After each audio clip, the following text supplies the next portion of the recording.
Bem-vindos ao podcast Caos Planejado, seu programa sobre cidades. Eu sou Antônio Lim e hoje converso com Germano Brem e André Machado sobre um ano da enchente em Porto Alegre. Da pequena cidade de São Pedro do Butiá, no Rio Grande do Sul, Germano é secretário municipal do Meio Ambiente, Urbanismo e Sustentabilidade. É presidente dos Conselhos Municipais do Meio Ambiente e do Plano Diretor de Porto Alegre. Também é coordenador-geral do Escritório de Reconstrução e Adaptação Climática de Porto Alegre. É formado em Direito e pós-graduado nas áreas do Direito Ambiental, Direito Público e Direito Imobiliário. Nascido em Porto Alegre, André é diretor-geral do Departamento Municipal de Habitação da capital gaúcha e suplente de vereador. Jornalista de formação, passou pelas rádios Gaúcha, Bandeirantes, Band News e Mix. Trabalhou ainda na Band TV e TV Com, além de assinar uma coluna no Metro Jornal. Foi também superintendente de Comunicação e Cultura da Assembleia Legislativa do Rio Grande do Sul e professor do curso de jornalismo da Unicinos. Também estão presentes durante a gravação apoiadores do Caos Planejado, que têm a oportunidade de fazer perguntas durante a nossa conversa. Quer participar do nosso grupo de WhatsApp e ficar por dentro do que acontece no urbanismo brasileiro? Acesse caosplanejado.com/apoie. Este episódio é oferecido pela OSPA, um ecossistema de desenvolvimento urbano e imobiliário que simplifica o desenvolvimento das cidades. Acesse www.ospa.com.br. Secretário Germano, secretário André, obrigado por aceitarem a fazer essa conversa num dia de chuva aqui em Porto Alegre, né?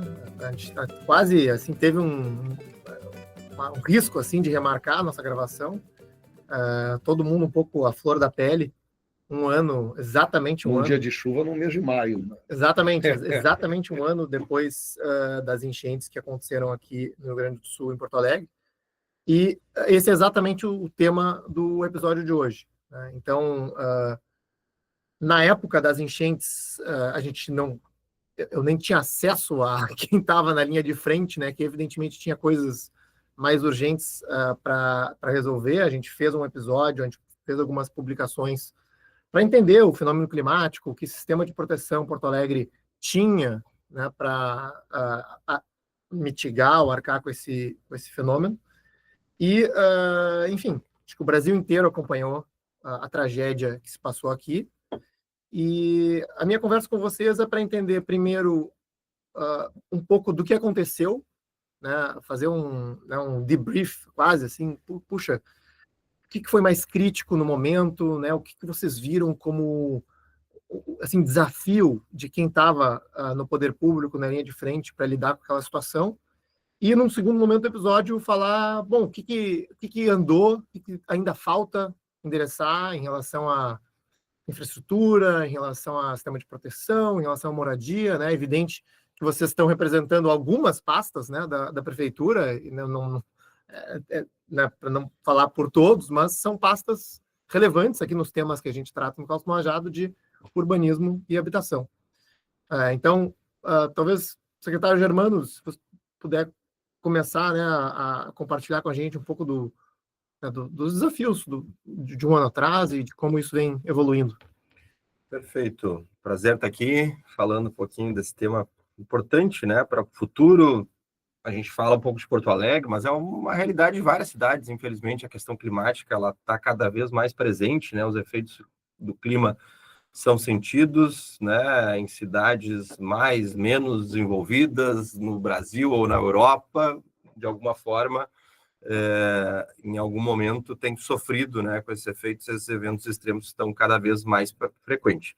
Porto Alegre viveu, né, a maior tragédia da nossa história, do Rio Grande do Sul, do Brasil, uma das maiores do mundo, um impacto realmente sem precedentes. Mas eu olho sempre com uma perspectiva positiva. Eu acho que a sociedade, de uma forma geral, e a história nos ensina isso, há uma grande evolução pós, né, um desastre, especialmente dessa magnitude. Né? A Holanda, a gente teve recentemente lá, olhando um pouco da experiência deles, e eles trazem essa expertise, né? Foi na tragédia da enchente que matou 2.000 pessoas que mais eles evoluíram no ponto de vista de sistema de proteção. Hoje eles têm, né, algo com referência no mundo todo. Porto Alegre teve, né, um impacto gigantesco, 30% do território foi afetado, né? Mais de 1.000 quilômetros de via ficaram embaixo d'água, 417 equipamentos públicos, né, incluindo os estaduais, foram totalmente destruídos. Só do município foram 309 equipamentos. Quando falo equipamentos, é escola, posto de saúde, praça, parque, assistência social. O prejuízo público, né, que a gente estimou aqui, é o orçamento do município do ano todo, 12,3 bilhões de reais. Veja, né, a magnitude disso. Só em Porto Alegre. Só em Porto Alegre, né? É uma dimensão. Então, imagina que você construiu falando, né, dos equipamentos municipais ao longo aí de 250 anos da história de Porto Alegre. E aí você, de uma hora para outra, tem que dar conta de atender o dia a dia, né, da cidade, que é uma rotina gigante, mas você tem que recompor, reconstruir com projeto, e dentro das normas públicas, né, com projeto, com orçamento, captar, entender o recurso, e a demanda está ali, né, no dia a dia. De famílias aí, né, de interesse social, mais de 20 mil famílias a gente estimou ali impactada naquele momento, mais de 160 mil pessoas, né, tiveram que de uma forma ou outra deixar as suas casas. O aeroporto, nosso maior equipamento, né, parado, enfim, Sim. Um impacto sem precedentes, mas nos forçou, né, a evoluir muito e organizar a estrutura de resposta, né. O próprio poder público teve seus equipamentos afetados ali, onde atua, né, na resposta, o Centro Integrado de Comando, né, o gabinete do prefeito foi afetado. Então, a gente teve que, naturalmente, estruturar essa resposta, por isso criamos, né, um programa que a gente pode falar aí na sequência. O Centro Integrado de Comando não estava funcionando durante a crise, é isso? Exatamente. Ele até funcionou num determinado momento, mas como ele fica numa zona que a água chegou. A prefeitura funciona com a sua sede administrativa no centro, na Rua João Manuel, né? Quem não é de Porto Alegre está nos ouvindo, fica bem em frente ao Cais do Porto. O Centro Integrado de Comando fica às margens do Arroio Dilúvio, na Avenida Ipiranga, cerca de 2 quilômetros do centro, 3. Tal. O prefeito saiu daqui, foi para lá, e aí acabou indo para a Secretaria do Germano, que aí sim fica no alto, na terceira perimetral, numa região que nunca seria afetada. Acabou que se organizando, improvisando, né, essa resposta. Veja o desafio, que tinha que atender a demanda ali do dia a dia, do que estava acontecendo, os abrigos, dar conta, né, de primeiro salvar as pessoas. Eu acho que nisso a gente foi... Esse centro foi transferido depois, por saber que isso pode ser um risco, a sua operação? Enfim, só um parênteses. O que a gente instrumentalizou, né, após isso? Nós criamos o Centro de Monitoramento e Contingência, ou seja, a gente entendeu que, sim, a cidade, né, nós estamos recuperando as infraestruturas, o sistema de proteção, e existe o centro de comando, existe, né, a sala de situação da Defesa Civil, que foi inclusive qualificada, eu posso falar um pouquinho depois, mas nós criamos o centro de monitoramento e contingência, com gerador, com tecnologia, para a gente rapidamente poder se organizar, né, e não ser nada improvisado, no sentido de dar essa resposta. É muito emblemático naquele ponto que é o mais alto da cidade, e que a gente trabalhou, né? Eu estava ouvindo o Germano falar e estava vindo muito mais em mim o jornalista, que é a minha formação, do que o gestor público, que é o que eu exerço nos últimos 5 anos. Eu acho que o que nós passamos aqui, vale de reflexão para todas as cidades, é que nós tínhamos a convicção que Porto Alegre estava protegida das enchentes. Eu me lembro, como jornalista, ao longo de toda a minha trajetória, trabalhei muitos anos no Grupo RBS, principal aqui do estado, em várias entrevistas que fiz com o IPH, com a prefeitura, sempre se referiu ao sistema de proteção de Porto Alegre. Nós tínhamos sistemas de diques que nos protegiam, as casas de bomba que nos protegiam, e nós entendíamos que estávamos de fato protegidos. Ao longo de décadas, desde que o muro foi construído, nós tivemos uma situação mais grave, que foi na gestão do prefeito José Fortunati, acho que em 2015, que a água subiu um pouco no cais e precisou fechar o muro da Mauá. Então, ele nunca foi desafiado. E a nossa luta como cidade sempre foi para derrubar o muro da Mauá, né? Inclusive, a parte do urbanismo sempre fez essa discussão na cidade. Era uma percepção de risco diferente, né? Que hoje mudou. Sim. E se a gente não aprender com isso, e se as outras cidades não compartilharem do nosso sofrimento, né? Foi um sofrimento para Porto Alegre, para que possa, de fato, transformar os seus sistemas e perceber quais são os riscos que tem. Eu vinha trabalhando, o Germano acompanhou isso dentro da prefeitura, na gestão, junto com a Defesa Civil, antes da enchente, muito antes da enchente, na questão das áreas de risco do município de Porto Alegre, onde vivem milhares de famílias. E o nosso olhar, ele não estava voltado para as ilhas, por exemplo, ou para a região do Maitá. Por quê? a gente entendia que havia menos risco de morte nesses locais. E o que nos preocupava eram deslizamentos, encostas, que tem muitas áreas que ainda tinham esse risco. E veja só, incrivelmente, quando veio a enchente, veio aquele período, não houve um deslizamento em Porto Alegre, felizmente, né? Nós não tivemos nenhuma área soterrada, não tivemos enxurrada de uma maneira geral, nós tivemos inundação. E esta inundação afetou quanto por cento do território, Germano? 30%. Ou seja, a gente precisa ter esse aprendizado. E o que eu acho, o Germano teve com o prefeito na Holanda, eu tive a oportunidade de visitar a Holanda, acho que no ano 2010, um pouco antes, 2006, 2007, com a governadora Ieda Cruzes, quando foi fazer uma viagem lá sobre questões relativas à navegação, então essa questão da água sempre foi muito presente lá, tal. Lá você consegue unir, porque parece que é um compartilhamento também das pessoas desse sofrimento. E eu tenho dúvidas sobre o nosso real aprendizado, porque o Rio Grande do Sul, nós temos uma característica como povo que precisa ser superada, que nós não estamos mais num combate político entre elementos, nós estamos lutando contra uma mudança climática na qual nós precisamos nos adaptar a ela, né? Eu acho que esse é o grande desafio. Então, eu vejo hoje, para a nossa solução, que é criar um ambiente mais seguro para as pessoas, para todos, né? Para os mais pobres, eu trabalho diretamente com habitação e interesse social, e para toda a cidade, para a economia. Porto Alegre mudou muito nos últimos anos para melhor, por ter se abraçado no Rio. A gente tinha abandonado essa questão do Rio, né? Voltando um pouco ainda na minha questão de jornalismo, eu lembro que eu admiro muito Curitiba, gosto muito de Curitiba e tal, e eu perguntei uma vez para o Jaime Lerner, assim, o que ele gostaria de fazer. Ele dizia que o que faltava a Curitiba? Faltava água, que abunda em Porto Alegre, né? Então, que ele gostaria de trabalhar nessa questão da água. E a cidade conseguiu se conectar com o Rio. E foi justamente esta nossa relação que foi feita uma DR nesse período aí de maio passado. Acho que dá para tentar juntar aqui os assuntos de planejamento urbano, moradia, e até para explicar para quem não está em Porto Alegre um pouco da realidade do município, né? Porque eu ouço algumas pessoas até comentando no caos planejado, que são de fora, né? Não, puxa, mas as áreas que foram afetadas, elas não podem ser urbanizadas. Bom, nosso centro histórico é uma parcela gigante do centro histórico e do Quarto Distrito, né? Do bairro Navegantes, Humaitá, já está, né? Então, assim, acordar um dia e dizer, bom, toda essa área da cidade não é mais habitável, não é um caminho que um porto-alegrense acredita, enfim, ou qualquer porto-alegrense acredita factível, né? E, ao mesmo tempo, a gente tem essa questão, eu diria, muito triste do episódio da enchente, que ela afetou áreas mais pobres com maior gravidade, né? Ou seja, bairros de baixa renda que já tinham problemas habitacionais foram talvez os mais afetados, né? Como que vocês olham para isso? Assim, como que vocês avaliam o que aconteceu? E, bom, e aí, em cada uma das respectivas áreas, como que o planejamento urbano vai endereçar essas ocupações com ferramentas de mitigação, ou, enfim, ou qualquer outra estratégia, e como que a política habitacional do município está endereçando esse, vou chamar de déficit, né? Que se agravou, basicamente, né? Eu imagino que o tamanho do problema tenha aumentado. Sim, começando aqui, antes de passar, né, a bola para o André falar um pouquinho mais, aprofundar no tema da habitação, né? É natural, é uma realidade de Porto Alegre, das cidades do mundo todo, que as pessoas elas ocupem as áreas, né, que margeiam os rios, lagos, né? Viaja pelo mundo, são as grandes riquezas.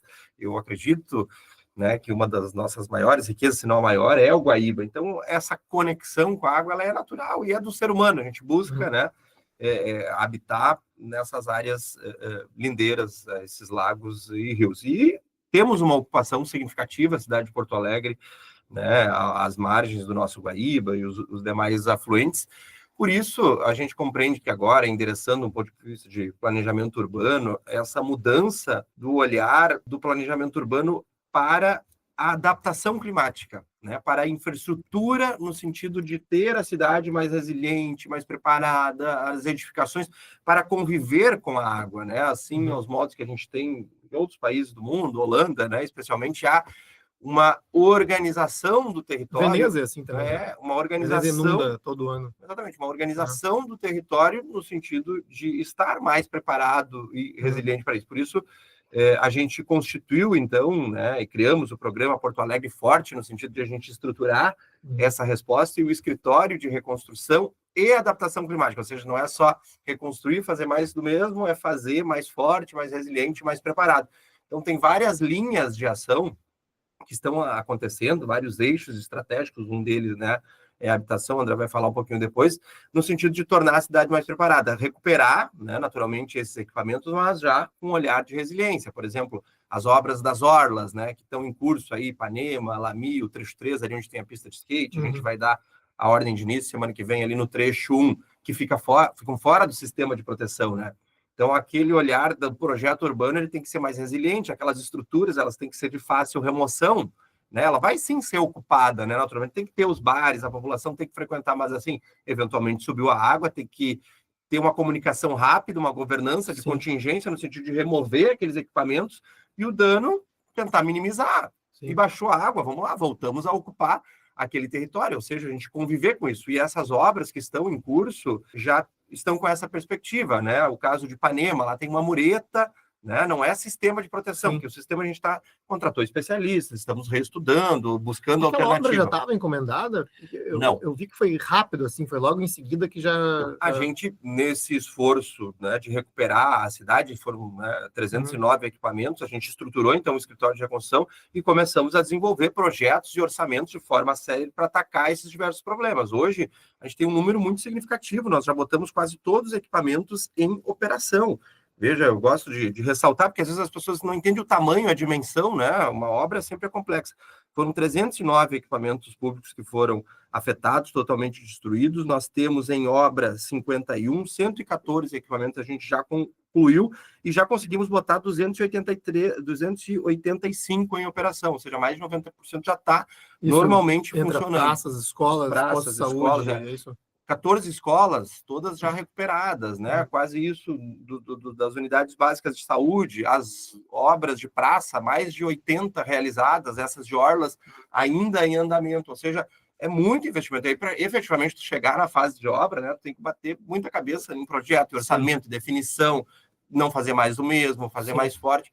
Então, a estrutura, ela está funcionando, as coisas estão acontecendo no eixo da infraestrutura. Aí entra um pouquinho na adaptação, né, que é também extremamente relevante, né, que não é só fazer mais do mesmo, mas assim, é um olhar de prevenção. Por exemplo, eu tenho convicção que hoje, com aquilo que nós investimos, com as entregas que a gente já conseguiu realizar, né, ali desse programa de recuperação da cidade, nós estamos muito mais fortes, muito mais preparados do que antes da enchente. A gente já investiu mais de 26 milhões em prevenção, meteorologia, né? 8 meteorologistas 24 horas por dia à disposição do município de forma integral, fazendo a previsão do tempo, podendo focalizar o esforço. Tá mais monitoramento, já inteligência, e os alertas. Sim. Totens, né? 10 totens espalhados em pontos mais estratégicos, são contratos que a gente fez, tudo de mais de 2 milhões de reais, de 1 milhão e 400 de totens, mais de 2 milhões na meteorologia, réguas limétricas no Guaíba e nos arroios, tudo com câmera, com inteligência, fortalecimento da defesa civil, da tecnologia para se comunicar diretamente com a população naqueles pontos mais vulneráveis, o centro de monitoramento e contingência, enfim, vários investimentos que somam 26 milhões em prevenção. O próprio estudo, um plano de contingência do município, uma governança muito interna e externa, no sentido de oferecer uma resposta caso aconteça uma tragédia. Por exemplo, qual a rota de fuga, local de abrigo, ponto de doação, tu ter essa logística, essa organização, isso envolve muita participação comunitária, muita reunião interna e externa, no sentido de a gente ter organizado, é uma coisa que está em curso, ou seja, várias atuações, a região das ilhas, né? Outro exemplo, a gente contratou os holandeses, estão desenvolvendo um plano urbano sustentável, porque as ilhas ficam fora do sistema de proteção, ou seja, as edificações ali, o regime urbanístico, ele vai ter que ser de uma habitação mais resiliente, porque aquela população não quer sair, não tem milagre. Então, 7 milhões... é um problema histórico ali também. Né? Problema histórico. Tiramos do papel, está em curso aí, já fizeram uma série de etapas desse projeto, ele vai longo, mas não tenho dúvida, né, que a gente está tornando a nossa cidade mais forte. Habitação, André, fala um pouquinho aí. Estava ouvindo o Germano aqui e tem uma parte que eu acho que é muito importante, que para mim é muito transformadora desse processo, e vem para que os gestores públicos possam pensar dentro das suas cidades também. Quando nós chegamos no governo, a Defesa Civil de Porto Alegre tinha 9 servidores, muito antes de qualquer tragédia. E por algum encaminhamento da vida, se ampliou para 30 em setembro de 2023. Os servidores haviam assumido, uma semana depois houve uma enchente nas ilhas, ou seja, houve um batismo de fogo. E aí, 5 meses depois, 6 meses depois, a tragédia da dimensão que nós tivemos. E o que nós temos hoje na Defesa Civil estava de alguma forma encaminhado, mas só se realizou com a força que se realizou em razão da enchente. Hoje, da sala da Defesa Civil, o Germano havia referido antes, né, porque, de fato, hoje nós temos 3 salas de monitoramento em Porto Alegre, o SEIC, lá na Secretaria de Meio Ambiente e Urbanismo, e a sala da Defesa Civil. A Defesa Civil fala sem enviar um agente para 10 comunidades de Porto Alegre através dos totens, né? E dá alertas, e tem condições de encaminhar essas questões. Então, isso mudou muito para a gente. Assim. Se falava sobre essa questão das áreas mais pobres terem sido afetadas, né? Tem 3 grandes áreas que foram as áreas afetadas em Porto Alegre. A região ali do bairro Farrapos, Humaitá, Vila Farrapos, Humaitá, próximo à Arena do Grêmio, para quem chega em Porto Alegre.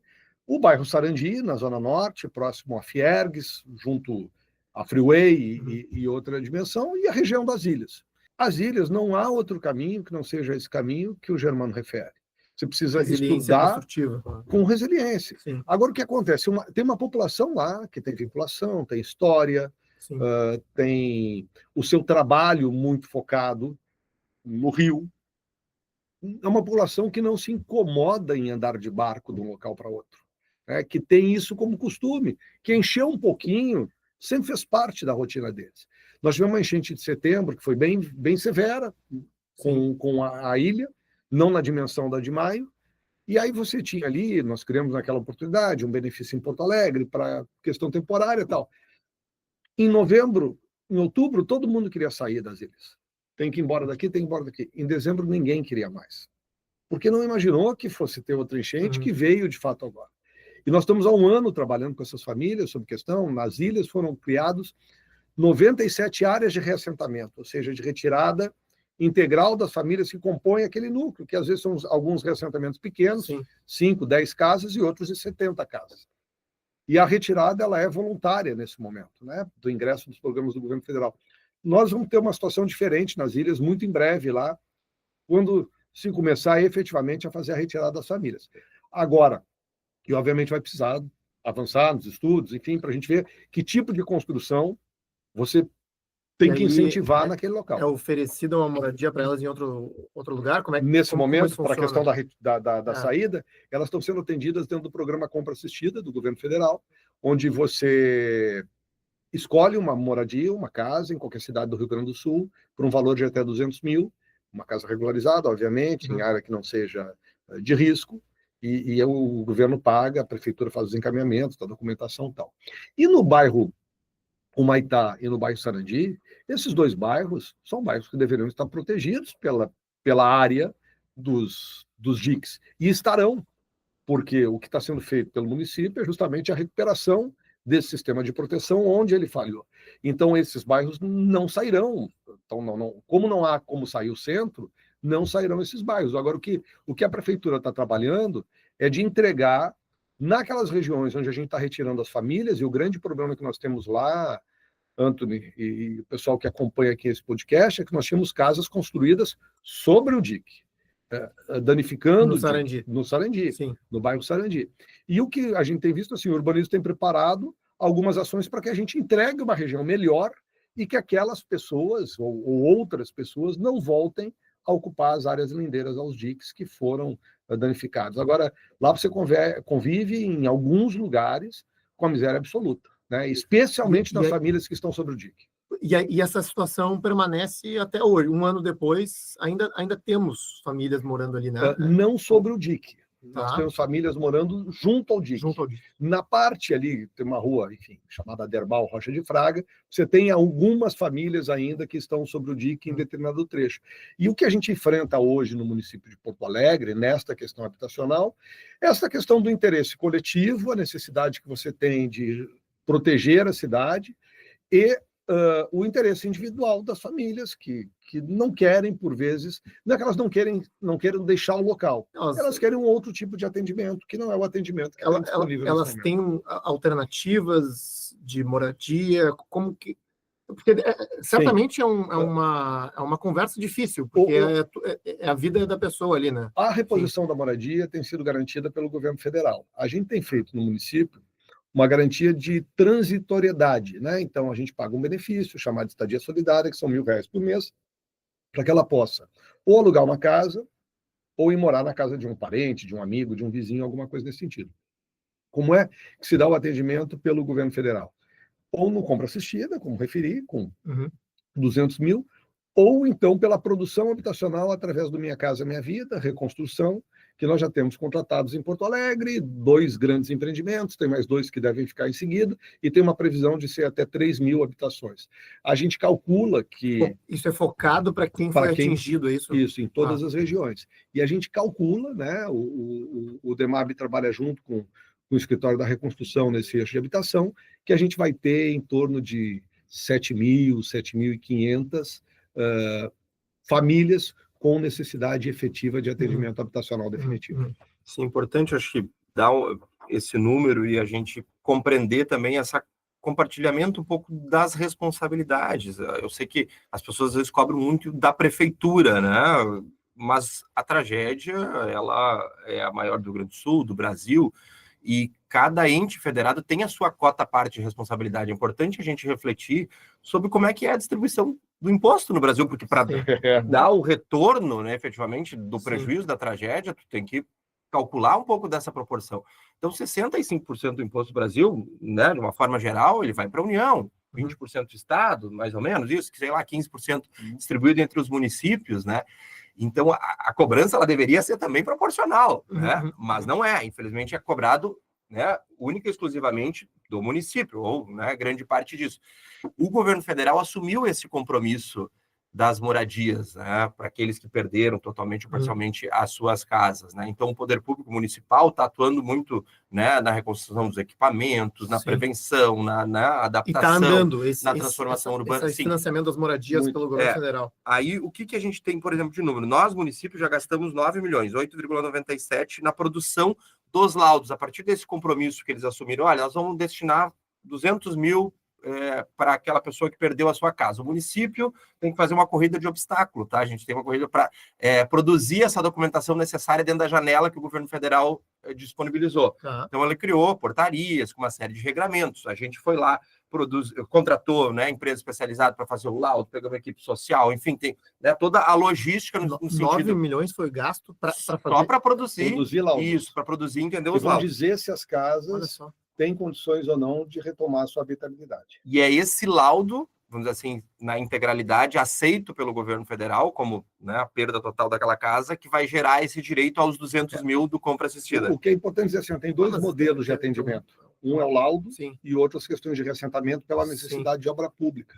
E dos laudos, tem um dado que eu acho que é bem importante aqui para nós em Porto Alegre. O investimento é altíssimo, porque as pessoas, obviamente, viram que a sua casa foi afetada e querem o laudo, só que ao contrário do Vale do Taquari, por exemplo, onde nós tivemos enxurradas que foram levando as casas, nós não tivemos enxurrada em Porto Alegre, nós tivemos as casas imersas na água por um período longo. Isto não afeta a estrutura da mesma forma que uma enxurrada vai. Então, em Porto Alegre, nós temos um índice positivo dos laudos de inabitabilidade muito menor do que em outras regiões do Rio Grande do Sul. Sim, eu queria dar um número, assim, a gente enviou já para o governo federal 5.843 laudos, né, configurando ali a perda total. A gente tem aprovado até agora 3.729.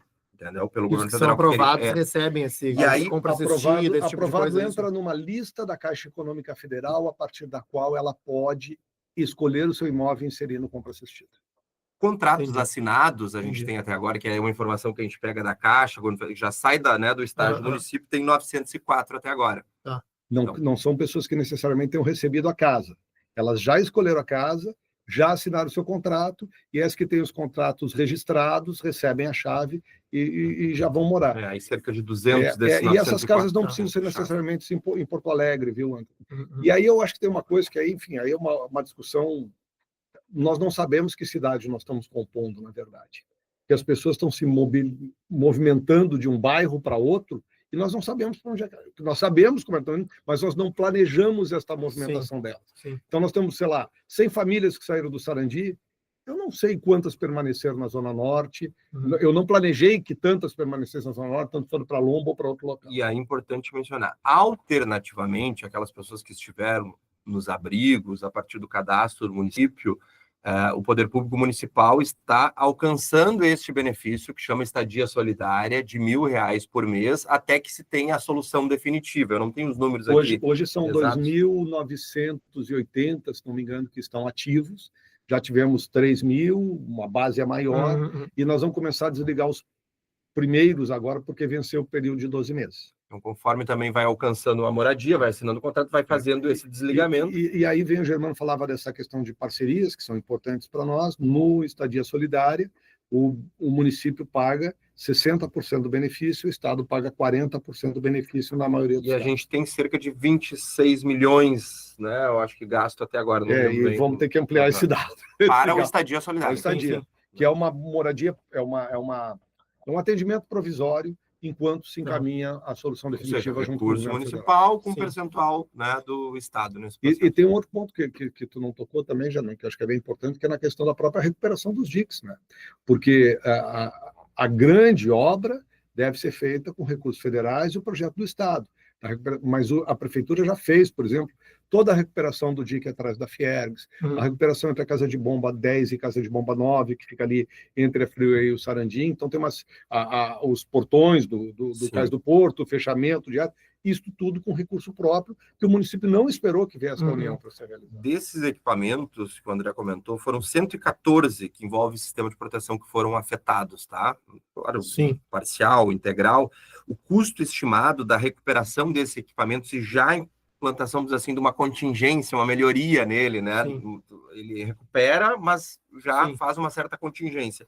A gente estimou em 618 milhões de reais, né, o valor dessa recuperação.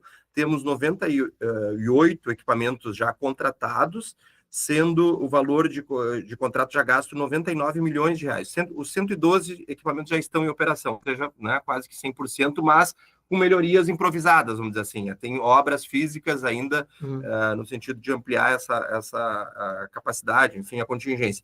Nós temos aqui, só para vocês entenderem um pouquinho dos números, assim, a gente tem 60 obras, né, entre 18 concluídas, 29 em andamento, 4 contratadas e 4 em contratação, só do sistema de proteção. Envolve diques, as casas de bombas, as comportas, o muro, os equipamentos administrativos que dão suporte, entendeu? Isso, ou seja, é um universo de obra que está em andamento, algumas concluídas no sentido de fortalecer a nossa cidade, torná-la mais preparada. Sim. Para tangibilizar um pouco esses números, né, para o porto-alegrense ou para o ouvinte, o que ainda falta e que gera, enfim, que tira vocês do sono, né, que de repente está faltando algum recurso, aprovar algum recurso, né, porque eu acho, acho que é uma pergunta na cabeça do porto-alegrense, né, assim, aquela coisa que volta e meia se conversa de elevador, né, e se der de novo, vai entrar por, assim, vai entrar por onde a água, né, pô, eu sei que várias daquelas comportas já foram fechadas, né, vocês comentaram que vários diques já foram consertado, assim, vocês saberiam identificar, puxa, tem ainda pontos de falha que precisam ser endereçados, a gente tem essa linha já que está endereçada para financiar, para, sabe? Assim, eu tenho convicção que hoje a cidade está mais forte, mais preparada do que antes da enchente. Com as intervenções já realizadas, com as intervenções em curso, a gente está muito mais forte do que anterior a maio do ano passado. No entanto, né, além de a gente retornar ao status quo e melhorar o sistema, é importante a gente repensar o sistema como um todo. Por isso o município se antecipou e aí... Tem um projeto de elaboração, né? Do professor Tucci, contratado para repensar o sistema, pensar uma alternativa em direção à zona sul da cidade que não tem. A gente se antecipou porque isso é uma pauta integrada, região metropolitana, estado, porque não tem como falar sistema de proteção. A gente foi para a Holanda, é uma ilusão falar sistema de proteção isolado de uma cidade. É a bacia, é os afluentes, né? Porque tem que pensar todos esses rios que desaguam aqui em Porto Alegre. Então, e a gente espera, né? E o Estado está trabalhando nisso, com recurso disponibilizado da União, em que pese a responsabilidade constitucional tem bastante clara, tá? É da União, está lá, tem um artigo muito claro nisso, e tanto que o nosso sistema de proteção foi concebido, executado, entendeu? Pela União. Então, o pessoal às vezes não olha para exatamente isso, né? E aí, capengamente, entendeu? Para alguns municípios entregou, outros não aceitaram, entraram para a justiça, então ficou aquela zona cinzenta, mas a responsabilidade constitucional está lá com eles. E nós estamos, de qualquer forma, antecipando, não esperando, vamos dizer assim, essa tomada de decisão, a execução dessas obras, esse penso integrado. A gente já está, contratando esse estudo para nós integrarmos, naturalmente, quando chegar o tempo aí do Estado com o restante. Aí é o que o professor Tucci está fazendo. Então, eu tenho clareza, assim, estamos mais fortes, mais preparados, mas, claro, o pessoal dá uma misturada também nos assuntos. Chove, e aí alaga em alguns pontos da cidade. Infelizmente... Sim, são coisas diferentes. São coisas diferentes. Infelizmente, tem chovido muito. A questão climática chove muito num curto espaço de tempo, né? Que nem um evento de um estádio, né? Um dia de show, um dia de jogo. Não tem uma dimensão de serviço à disposição para atender permanentemente aquele equipamento. Você tem que montar aquela estrutura para isso. Então, obras estão em andamento, captação de recursos, eu acho que isso é positivo, nós conseguimos captar aí quase 5 bilhões de reais, depois também da enchente, conseguimos as aprovações, no sentido de fortalecer cada vez mais as estruturas de drenagem. Captação, tu diz em financiamento, público, privado... Tudo financiamento internacional, falando especificamente desses 4,7 bi que foram aprovados, né, em diversos organismos internacionais. Entendi. Voltados para o fortalecimento da defesa da cidade. Tem projeto urbano. Isso via município mesmo. Via município. A gente vai pagar. E a União? A União... Aí, tem alguma obra do PAC, alguma coisa assim? Sim. Tem. Aí... acho que dá para...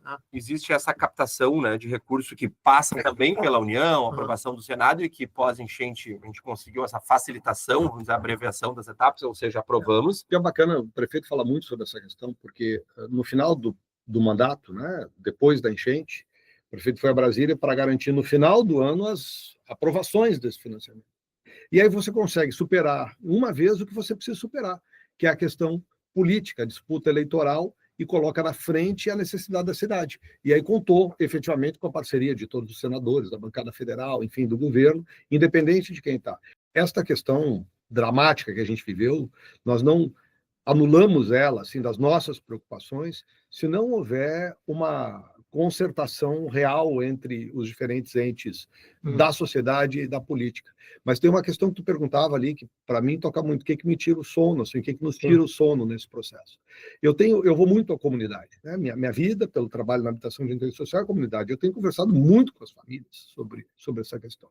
Nós fizemos agora um esforço gigantesco para retirar 57 famílias, acolhê-las em outros programas, para poder recompor uma parte muito danificada do dique do Sarandi, entre uma casa de bombas e um local onde houve um rompimento. Porque estabelecendo ali, você melhora já um ponto que, se hoje enchesse, estaria com uma possibilidade de ter uma fragilidade ali. Nós fizemos acordo, conversamos com a família, tiramos acho que 34, 35 famílias, aceitaram, saíram de casa, demoliram suas casas, encaminharam compra assistida, aceitaram estadia solidária, mas 20 não quiseram sair. E hoje ainda tem 6 famílias lá. E a justiça dá razão aos que querem permanecer. E aí, se houver a enchente agora, né, não haverá, felizmente. Sim. A gente passou por um período de estiagem, mesmo que no dia que nós estamos gravando esse podcast tenha chovido 80 milímetros na zona sul de Porto Alegre hoje pela manhã. O Guaíba estava mais baixo, já. Sim, o estado está estiagem, felizmente a gente não tem, e nós não vamos ter agora um período prolongado de chuva, chover no dia de hoje. Mas se chovesse de novo, hoje, de quem é a responsabilidade? Né? É da prefeitura que não fez a obra, é da justiça que não permitiu que nós seguíssemos com o processo ali de reocupação. Então, o que me tira o sono é a possibilidade de outras famílias que estão ali nesse processo voltarem a ser afetadas, mesmo que nós, como poder público, tenhamos feito o máximo esforço para poder recompor esse sistema de proteção. E tudo que para a gente é muito rápido, o Germano estava botando dados aqui, é muita conquista num período de um ano. E eu acho que até o próprio atendimento habitacional, ele é muito significativo. Se você tivesse, nós tivemos 900 contratos registrados, se você tivesse jogado isso para a produção habitacional, nós não estaríamos no meio das obras ainda, porque muitas sequer estariam aprovadas integralmente dentro do próprio município. Então, ele foi muito rápido, só que para as famílias é muito lento. Sim. Né? Para quem perdeu tudo há um ano atrás, sim, esperar um ano para voltar de volta. Não, as pessoas ainda estão encaminhando, Antônio. Muitas ainda vão começar a encaminhar os seus pedidos de compra assistida na Caixa. E nós vamos enfrentar um outro problema que os municípios menores já enfrentam há muito tempo. Daqui a pouco não tem mais imóvel para comprar. E você vai ter que esperar única e exclusivamente pela produção habitacional. Né? Qual é o volume de imóveis na faixa de até R$200 mil regularizados que nós temos no município de Porto Alegre?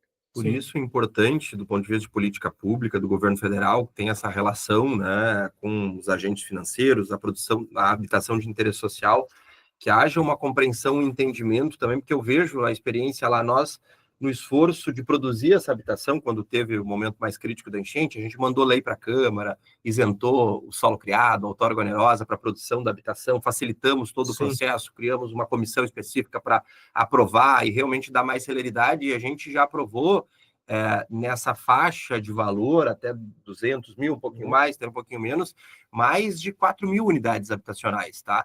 Só que a gente aprova, não quer dizer necessariamente que o empreendedor ele vai, vamos dizer assim, se habilitar junto ao governo federal, porque a gente ouve muito desses empreendedores que dizem, olha, eu não vou me habilitar porque é inseguro, porque eu tenho que separar essas unidades, depois eu não tenho a garantia que efetivamente eles vão comprar, então eles acabam que ajustando ali o valor e botando para mercado, não necessariamente aquele subsidiário comprado pelo governo federal, mas de produção de habitação, do esforço que a gente fez junto com a iniciativa privada e a nossa simplificação e isenção de outorga e instrumentos urbanísticos, tem produzido um número muito significativo nesta faixa de valor, mas também, do ponto de vista de política pública, caixa, burocracia, documentação, tem que se melhorar, vamos dizer assim, para efetivamente isso chegar na população. Nós estamos, nesse momento, em Porto Alegre, com mais 14 obras de habitação e interesse social, ou com obra iniciada, ou que vão iniciar nos próximos 60 dias.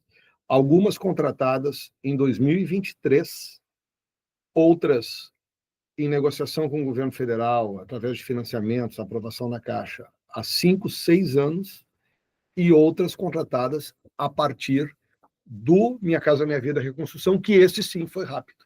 Então, o problema da habitação, sobretudo, poderia ter sido muito menor se o poder público desse respostas mais rápidas. Eu me lembro que quando houve a enchente em Porto Alegre, foi um período que eu me afastei da prefeitura porque eu era candidato na disputa eleitoral de 2024.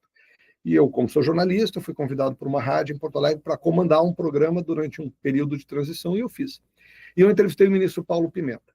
E eu não estou aqui culpando o ministro de nada, mas eu disse para ele, eu lembrei para ele de uma reunião que eu tive com ele um ano antes, e que eu tive no governo anterior também, para tratar sobre 700 famílias que vivem na região da Ponte do Guaíba, e que aguardavam há 10 anos a remoção dali. E os governos não fizeram. Aquelas famílias não precisam, eram 700 famílias a menos que teriam sido afetadas pela enchente. E por que eu estou trazendo esse exemplo? Que esta demora que a gente tem como poder público para poder entregar, sobretudo, habitação de interesse social. O prefeito Melo sempre brinca com a gente, e brinca com o Germano muito, que fazer obra para rico é fácil, para pobre sempre tem um problema no caminho. E essa é uma realidade. Então, esse tempo de demora, essas famílias que vão agora para o Minha Casa Minha Vida, que estão começando a ser construídas em Porto Alegre, em 5 bairros, né? Eu fiquei bem feliz, cada uma num canto da cidade. Elas podiam estar contempladas nesse Minha Casa Minha Vida, que está sendo discutido há tanto tempo, antes da enchente chegar. Então, a gente vai precisar rever um pouco esses sistemas. Nós, o governo federal, porque isso que ocorreu agora em Porto Alegre pode ocorrer depois em qualquer lugar. O nosso tempo de entrega é muito lento.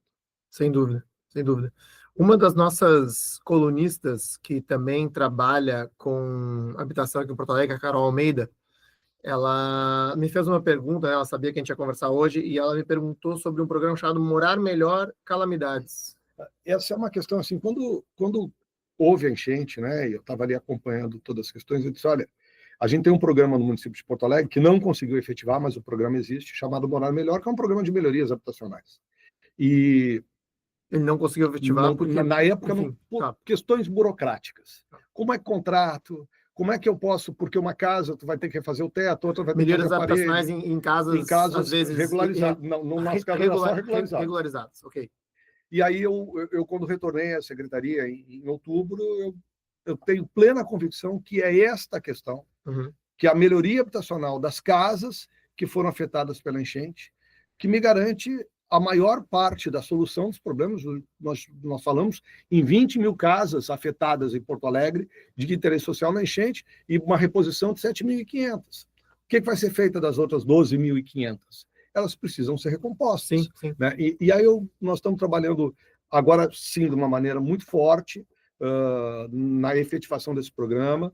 Eu fui a São Paulo, onde eu acho que conseguiram construir algo que era para ter sido construído aqui antes, que é um programa de melhoria habitacional na Coab São Paulo, chamado Pode Entrar Melhorias Habitacionais, em que eles têm uma parceria. No caso, a parceria deles é com o Instituto Vivenda, e eles têm a contratação das empresas através de um sistema de credenciamento e tem um sistema de acompanhamento, de fiscalização muito eficiente, que era o grande problema que a gente tinha aqui no início para poder efetivar o Morar Melhor quando quis. Então, a gente quer trazer esse programa, acho que numa situação muito semelhante com São Paulo, estamos brigando por orçamento, enfim, o Germano falou aqui, a prefeitura abriu mão de uma série de coisas para poder dinamizar a economia do município. Então, a economia de Porto Alegre, as finanças de Porto Alegre também precisam de atenção, mas a gente quer muito colocar isso para poder colocar algo em torno de 30, 40 mil por unidade para poder recuperar as casas. E aí, com assistência técnica. Isso pode acabar virando um Morar Melhor, assim, digamos assim, perene. Essa é a ideia, né? Porque quando a gente concebeu o Morar Melhor, o programa, era para que a gente fizesse a melhoria habitacional nas áreas em que a gente já havia feito regularização fundiária em Porto Alegre. Okay. Né? E agora a gente tem uma urgência. Sim, é como que essa questão se absorve, né, após um processo de regularização, aquele bairro como um bairro como qualquer outro da cidade. Exatamente, né? Para qualificar aquele bairro, né? Porque a regularização ela tem que também te garantir melhores condições de infraestrutura. Com certeza. E entro fazendo um pouco o link, porque a gente está também, né, em processo aí de revisão de plano diretor da cidade, e eu faço uma reflexão assim do aprendizado que a gente viveu, a equipe, de forma geral, na enchente, na pandemia. A gente evoluiu muito, né, na pandemia, em tecnologia, profissionalização, né, todos os processos, e agora também a enchente. E isso só confirma, vamos dizer assim, uma caminhada que a gente já estava fazendo através dos objetivos gerais do plano diretor, da discussão que tínhamos feito, assim, de voltar o esforço do planejamento urbano para fazer o básico, porque às vezes era muito uma perspectiva que se tinha, uma realidade de Porto Alegre, mas do Brasil, cidades do mundo, assim, é um planejamento urbano muito reativo, muito na análise do lote privado. Sim.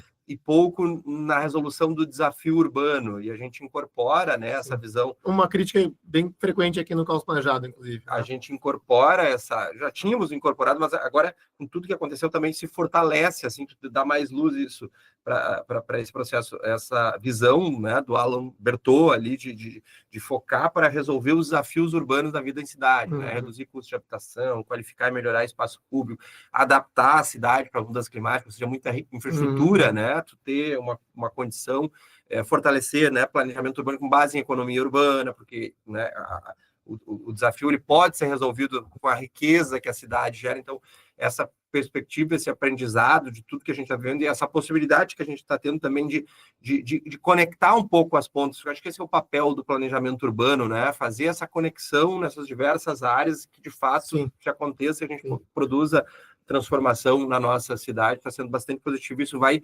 refletir, sem dúvida, no plano diretor. A gente tem já, assim... eu imagino que todo esse processo de revisão do plano tem meio que pausado, né? Função de enchente. Eu lembro que estava começando a voltar, digamos assim.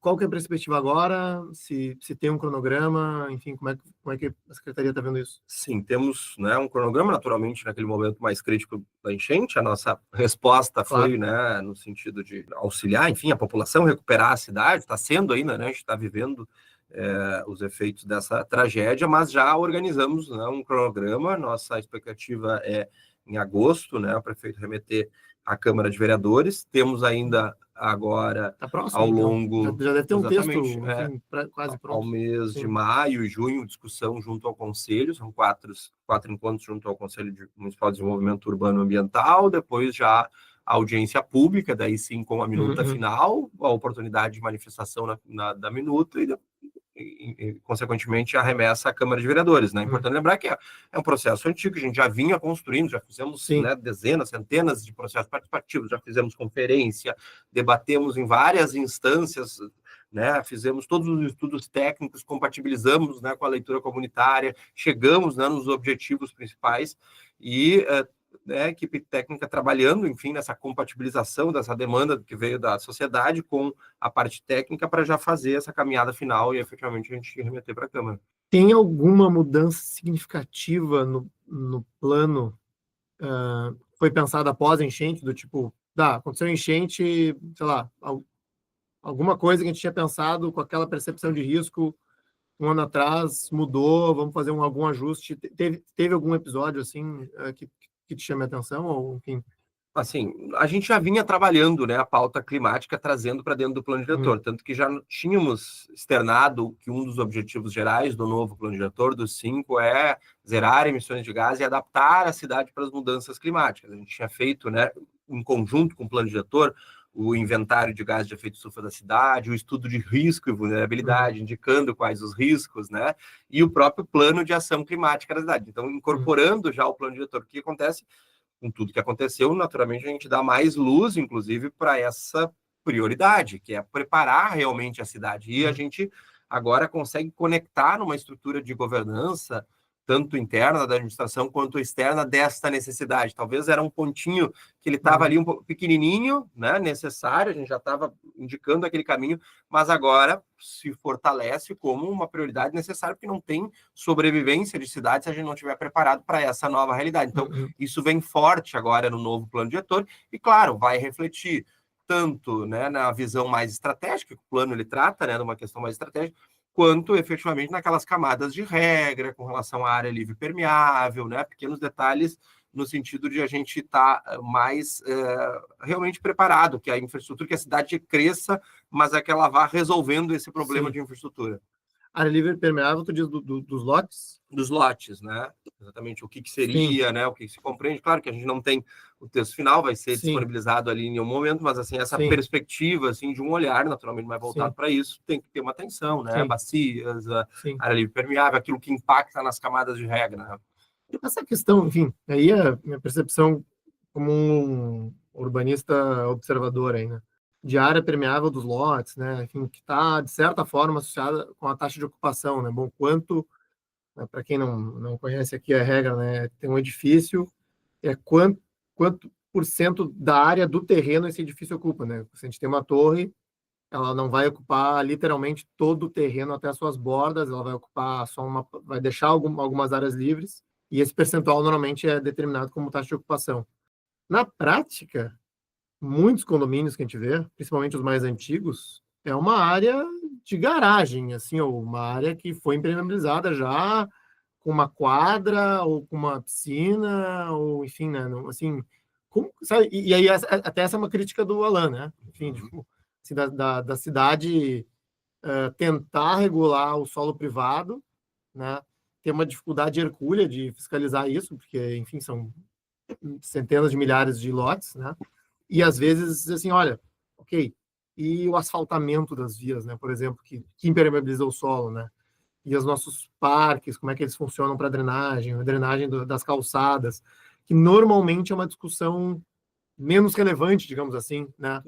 Na discussão sobre o urbanismo. Deixa eu entrar aqui com vocês assim nesse processo, assim, porque tem que chamar muita atenção nessa discussão do plano diretor, é que obviamente ele tem que ser aprovado pela Câmara Municipal de Porto Alegre e de qualquer cidade, enfim. E se está tratando de Porto Alegre, você não constrói uma cidade ideal, né? Você constrói a cidade a partir da cidade existente que foi surgindo muitas vezes sem nenhum planejamento, né? E ao longo do tempo alguém foi dando regras, a cidade foi se modificando e algumas questões foram boas e positivas e outras não deram certo e tem que ser refeitas.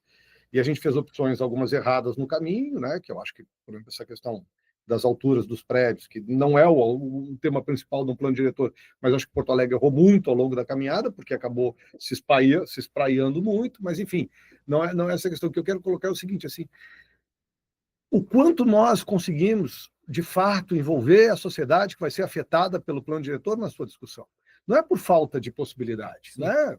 Várias audiências foram realizadas ao longo do caminho, vão ser na Câmara, e o que vai acabar ocorrendo na Câmara Municipal é um debate que não vai envolver os urbanistas ou a necessidade da população, porque a população também precisa ser ouvida, né? Você não constrói uma cidade para satisfazer a prancheta de alguém, como se ainda a prancheta existisse. Você faz a cidade para que as pessoas possam usufruir dela, dos seus espaços, seus modos de vida, que vão estar compatíveis ou não com os usos que vocês derem em cada uma região. Mas o que eu estou trazendo aqui assim, qual a qualificação que nós temos dentro do ambiente legislativo, e eu acho que esse é um grande desafio nesse momento, é qualificar a bancada de vereadores daqui, de qualquer cidade, para fazer uma discussão que não esteja focada em interesses financeiros, em interesses de um movimento A, de um movimento B, e que esteja interessado, sim, na questão de nós termos uma cidade melhor para o futuro. Trazendo não sei como é que se faz isso, né, Germano? Desafio. É um desafio. Um desafio, né? Enfim, a gente tem que realmente envolver e usar, né, tecnologia. Hoje a gente evoluiu tanto do ponto de vista tecnológico de ter a população mais presente, né, em todo o processo e não ser só aqueles grupos que se movimentam ideologicamente, parece que representam grande parte da população, mas representam, na verdade, 0,00001%. Mas é o barulho, entendeu? Mas que faz um barulho grande. Faz um barulho grande. Então, é um desafio e por isso... Né, porque a população não vai para a galeria da Câmara. Sim. A importância, né, de a gente ter também o cruzamento deste olhar e aí o papel do executivo, né? Sim, tem que ter a leitura comunitária, mas tem que ter a leitura técnica, né? E tem pessoas democraticamente eleitas para representarem a visão da sociedade, né? Então, isso tem que ser respeitado em todo o processo. E aí, voltando um pouco ali para o teu questionamento, a gente tem clareza, né, desse modelo do Brasil, de Porto Alegre, de gestão muito voltado sempre para o lote, né? Então, do ponto de vista estratégico, a gente incorpora, assim, essa visão do Alan, do fortalecimento das estruturas de gestão para qualificar, melhorar a infraestrutura da cidade, o desenho urbano, as calçadas, as vias. Então, tem uma inteligência de organização, sistema municipal de gestão, para tentar dar conta de que, de fato, isso aconteça, e aí por isso que eu comento a experiência agora da enchente, ela, vamos dizer assim, elevou a nossa expertise em conexão, em gestão, né? Isso, sem dúvida, vai se refletir no plano diretor, no sentido de a gente captar recurso, financiamento para melhorar a qualidade de vida na cidade, mas, claro, tem as camadas de regras, né? Porque geralmente é o objeto das perguntas, as pessoas querem saber, tem as camadas de regras. É um vício, né? Até me parece um vício, assim, porque é um vício de origem. Isso, né? E naturalmente, né, a gente vai ter que, para alcançar esses objetivos, né, dos mais diversos propostos, produzir algumas alterações nessas camadas de regra para perseguir. Tem muita coisa de gestão que a gente está propondo, de execução, de coisas propositivas, mas assim, algumas camadas de regras se alterando para alcançar esses objetivos. Por exemplo, um dos objetivos é reduzir custos de habitação, né? Garantir o acesso a toda a cidade. Então, para alcançar esse objetivo, tu tem que revisitar essas camadas de regra, porque afinal de contas tudo vai para o custo do terreno, consequente do custo do imóvel, né? E reflete lá no valor total. Então, hoje tem a coisa da taxa de ocupação e que a gente já muda um pouco esse mindset e retira ela, né, da cidade como um todo. Então, claro, é uma proposta que ainda está em discussão, vai ter alguns momentos de debate, mas a nossa proposição de não ter a taxa de ocupação, onde tu tem alternativas de solução, mas nunca na imposição daquela camada de regra, mais na inversão dos incentivos, do apoio para a gente alcançar o objetivo. Como que a gente vai melhorar, exatamente, não só necessariamente não construir. Exatamente, invertendo a lógica, dando alternativas e possibilidade que o mercado, né, ele tem a São condição. Paulo tem algo parecido, né? Acho que São Paulo tem então a gente busca aí referências, uma pontuação, né? Enfim. Isso aí. Legal. Germano, André, chegando já ao fim, não quero tomar todo o tempo de vocês com esse programa. Eu sei que você tem uma agenda disputada. A gente também abre essa gravação para os apoiadores do Caos Planejado fazerem perguntas, né? Tem algumas pessoas acompanhando o programa aqui na nossa sala virtual. E a Roberta mandou uma pergunta, perguntando o seguinte: para além das obras, eu gostaria de saber se houve alguma melhoria no sistema de comunicação, pois no ano passado vimos que os alertas não foram tão responsivos e alguns moradores tiveram pouco tempo para planejar a evacuação. Não sei exatamente a praia de vocês, mas talvez vocês consigam responder. Uma evolução bem significativa. Nós investimos mais de 26 milhões de reais em prevenção, e aí, entendido isso, né, como prevenção, muito o sistema de comunicação. Por exemplo, a gente mencionou, né, no início ali do programa, os totens 10 totens em pontos estratégicos mais críticos da cidade, onde a Defesa Civil pode se comunicar diretamente. Um megafone, assim. Um megafone, ele liga. É um totem, liga, e remotamente você fica girando uma coisa, e o que eu acho que é importante é que eles estão nas áreas traumatizadas. Sim, naqueles pontos mais críticos, ele gera o alerta automaticamente para deslizamento, além de, claro, mede a quantidade de chuva, o vento, radiação solar, já liga o alerta da Defesa Civil e pode haver essa comunicação direta com a população. Claro, isso somado aos demais investimentos em tecnologia, os alertas através, né, do telefone, tudo se profissionalizou bastante nesse sentido, né? O fortalecimento da Defesa Civil, lá a gente fez alguns investimentos significativos em tecnologia. O plano de contingência, né, que está em curso do município, ou seja, essa governança interna e externa para ter a resposta e todo mundo compreender. Estão tendo várias reuniões e oficinas com as comunidades de defesa civil no sentido de preparar elas para se comunicar diretamente, para buscar a informação correta e se organizar no sentido de responder no caso de uma eventual tragédia, dentre tantos outros investimentos. Sabe, tem uma demanda das pessoas muito grande por informação em relação a esta situação. A Defesa Civil está muito melhor estruturada, uma sala boa, tem um meteorologista trabalhando, olhando para Porto Alegre, então isso 8 é muito profissionais, importante. 24 horas por dia, 7 dias por semana, um investimento de mais de 2 milhões Como de reais. eram os alertas que nós tínhamos anteriormente? Nós recebemos alerta da região 1 da Defesa Civil do Governo do Estado, que vai de Torres a Tavares, e aí dizia que ia chover, e não chovia, mas choveu em algum ponto de Torres a Tavares, mas não choveu em Porto Alegre. Hoje você tem os alertas específicos para Porto Alegre. Mas quero compartilhar com vocês algo assim muito recente, que para mim é muito surpreendente. Nós hoje, sexta-feira, onde estamos gravando, choveu muito em Porto Alegre, e se lançou um alerta na quarta-feira. E eu joguei um alerta nas minhas redes sociais, gravei um alerta tosco nas minhas redes sociais. Eu tenho 8 mil seguidores nas redes sociais, não tenho mais do que isso. No meu Instagram, @AndréPoaMachado, para vocês verem também aqui. Não, mas sabe o que é incrível para mim?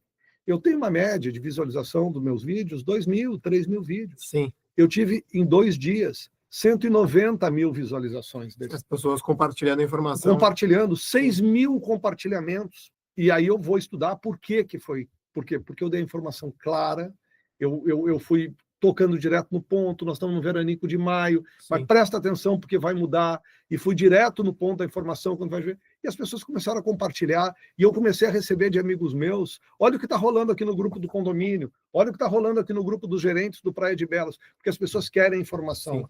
E acho que nós, Estado, falhamos ao longo do tempo em não ter oferecido essa informação de qualidade que hoje Porto Alegre tem. E o que eu produzi, só produzi a partir da informação vindo da própria prefeitura. Tu comentou dos alertas por celular, né? Uma coisa que, enfim, quando eu morei nos Estados Unidos era muito comum, era isso. E, assim, e todo mundo recebe, né? Mesmo com celular estrangeiro, tudo. Se está num raio de abrangência, vai ter vai ter uma nevasca, vai ter um flash floods, que eles chamam, né? Ou inundação relâmpago. Isso existe? É algo que está sendo estudado? Sim, são complementares, né? As formas de alerta, tem, né, as estruturas físicas, né, que a gente mencionou, essa conversa, inteligência da meteorologia, de hora em hora, ou de tempo em tempo, fazendo atualização, que eu acho que isso é bem importante também, porque muda muito a questão do tempo, né? Tem uma previsão, mas assim, ela pode se alterar rapidamente, então essa orientação, ela chegar, né, de forma séria, tem que usar a tecnologia junto, além, né, da questão física do site, da prefeitura, todos os canais confiáveis, mas assim, poder se conectar diretamente com a população. Então, também houve uma evolução do ponto de vista tecnológico, com as operadoras disponibilizando, né, a sua forma de contato direto com a população, e a Defesa Civil usa isso. Então, tem vários modos de alerta para a população através, né, desse contato de operadora direto da Defesa Civil. Hoje já começou a fazer? Já começou, tanto o Estado, entendeu, quanto o município. Eu ainda não recebi, mas... Eu acho que tem um ponto, ela não é... Tu tem que se habilitar. Tu tem que te habilitar, eu recebo. O da Defesa Civil. Esse que tu fala, que basta teu telefone estar numa área, nas áreas de furacão, quem vê filme vê, teu basquete na Netflix, está todo mundo recebendo lá o alerta. Esse nós não temos aqui ainda, mas nós vezes, você se habilitando tal, e na Prefeitura de Porto Alegre, especialmente, você pode se habilitar no 156 também e receber o alerta. Aí recebe pelo celular. Mas essa questão da tecnologia, da meteorologia, ela é impressionante, porque quando você começa a passar por muitos eventos, você começa a entender melhor como ela funciona. As pessoas querem saber com 10 dias de antecedência qual é o momento exato que vai ter uma chuva. Isso muda Sim.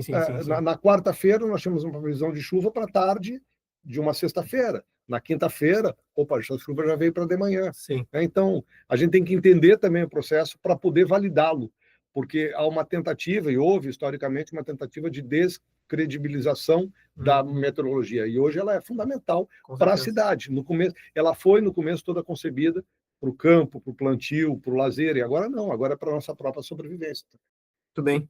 Germano, André, obrigado pela conversa. Eu queria deixar esse minuto, essa palavra final com vocês, para eventualmente falar alguma coisa que vocês achem relevante sobre esse tema e que pode ter passado aqui na nossa conversa, que seria bom, digamos assim, informar a população, ouvinte, talvez não apenas o porto-alegrense, mas quem está em outras cidades. Não, eu na verdade, Antônio, eu vou fazer aqui outro caminho, né? Eu vou te parabenizar, eu acho que tu faz um trabalho que eu curto muito, eu gosto muito de ti, eu gosto muito do Raul, né, do São Paulo nas alturas, Raul Lores, porque vocês buscam trazer essa questão do urbanismo, da discussão para a cidade, para a comunidade como um todo, né? Ele não é um tema acadêmico, né? E eu acho que a gente tem que fazer isso, fazer crítica, discutir como é que eu fico muito feliz em poder falar sobre a calçada da minha rua. Eu moro num bairro arborizado, mas qual é o caminho que ele tem? É bom que ele continue sem ter nenhum comércio dentro, é bom que ele tenha comércio, enfim, que é uma discussão que vem com o plano diretor. Isso, enfim, ele é transformador. Eu acho que a gente aqui em Porto Alegre tem aprendido muito com essa questão das enchentes, mas eu acho que é bom que cada município possa estudar as suas vulnerabilidades, porque eu, como disse aqui anteriormente, eu acreditava que morava numa cidade totalmente protegida em relação ao novo alagamento, a não ser que fosse algo excepcional. Foi excepcional. Só que aquele sistema que deveria ter funcionado integralmente, ele não funcionou. E ele apresentou falhas no caminho, que depois eram muito cobradas como se fosse responsabilidade exclusiva da prefeitura, e aqui fala o jornalista, que nunca foi cobrado pela sociedade. Nunca houve uma cobrança, uma grande matéria dos maiores veículos de Porto Alegre, cobrando que o sistema de Porto Alegre estava desatualizado, que havia uma falha em algum local ou não.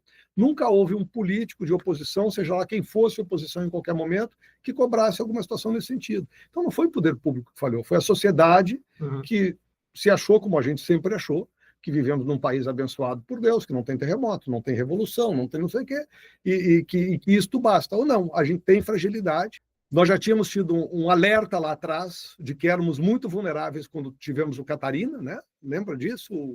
O ciclone que passou por Santa Catarina, por Torres, trouxe destruição. Ou seja, nós estamos sujeitos também, como outras regiões do planeta, a desastres climáticos, e ao que parece, infelizmente, nestas questões de chuvas intensas, esta região do Cone Sul vai ser ainda mais sujeita ao longo dos próximos anos, e a gente tem que se preparar para ela, que as outras cidades façam lição de casa para não sofrer o que nós sofremos.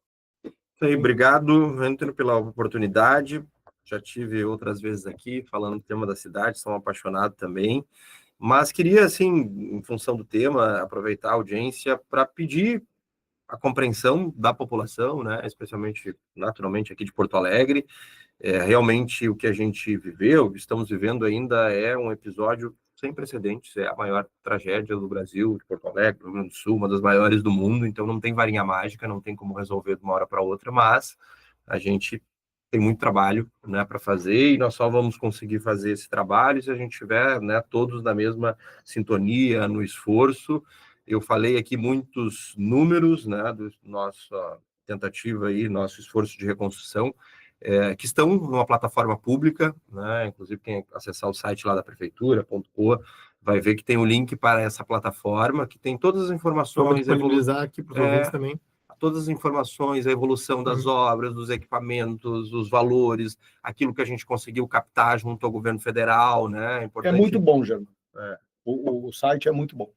É muito cheio de informação. É aquele site que você vai buscar a informação, você consegue encontrar, e ele é fácil de mexer, enfim. Para eu que já trabalhei em redação, é tudo que eu bom do ArcGIS, o pessoal do planejamento urbano vai entender. Um bom do mapa, assim, dos planejamentos, dos planejadores urbanos lá, Vanesca, Patrícia e companhia que desenvolveu lá no mapa, então está bem facilitado no sentido de entender um pouquinho, né, as ferramentas, o que a gente captou, enfim, toda a logística de resposta à cidade. Então, obrigado, né? enfim, pela transparência, pelo trabalho executado, né? Enfim, acho que eu aprendi muito com a conversa de hoje, né? Não só como host aqui, mas como porto-alegrense. E eu espero que o ouvinte, aí, o público, também tenha aproveitado, né? E como vocês falaram, sendo talvez uma lição, né, para outros municípios também se prepararem, porque eu acho que o trauma aqui foi bastante grande, né? E seria uma pena, talvez, se não fosse pelo menos um aprendizado, né, não só para a gente, mas para outros lugares. Isso aí. Obrigado. Valeu. Um grande abraço. Nesse episódio, conversamos com Germano Brem e André Machado. Se você gostou desse episódio e quer ficar por dentro do que acontece no urbanismo brasileiro, apoie nosso projeto e participe do nosso grupo de WhatsApp. Acesse caosplanejado.com/apoie. Esse podcast vai ao ar com a ajuda de 2 apoiadores institucionais. A OSPA, um ecossistema de desenvolvimento urbano e imobiliário que simplifica o desenvolvimento das cidades. Acesse www.ospa.com.br. E Aparecido e Carvalho Pinto Advogados, escritório especializado em direito urbanístico, viabilizando projetos que transformam cidades. Visite acp.adv.br.